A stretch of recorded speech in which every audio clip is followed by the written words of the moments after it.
Gledala je u prazno. Više nije bila svjesna sebe. Riječi su napokon našle način da ju potpuno unište.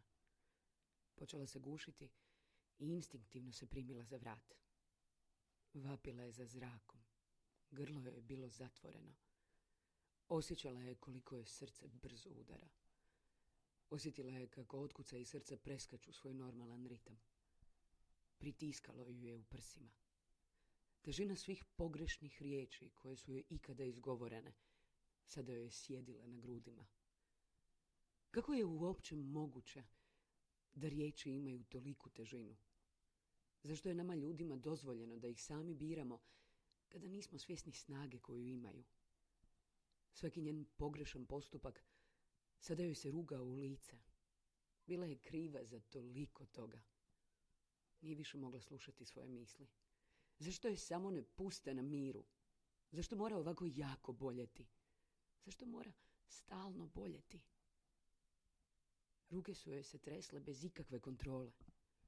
Vrtilo joj se u glavi i vidno polje potpuno se smanjilo. Sve oko nje bilo je crno. A ono što nije bilo crno, bilo je mutno. Nije bilo izlaza. Kada bi netko znao kako ovo boli, ne bi očekivao da se itko s time nosi. Zar ne? Osjećala je mučninu. Osjećala se kao da će se rastopiti od hladnog znoja.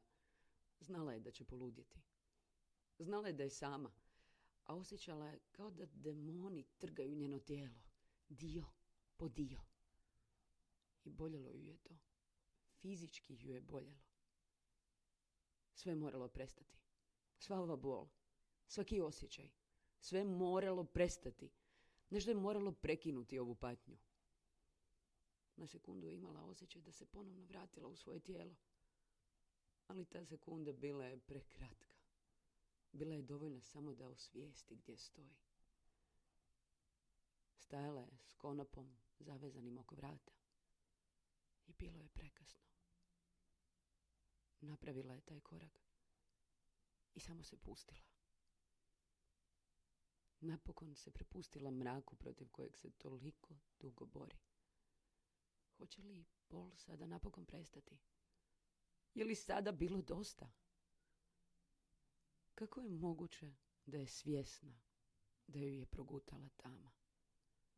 I kako je moguće da još uvijek osjeća bol? Da je barem znala da postoji rješenje.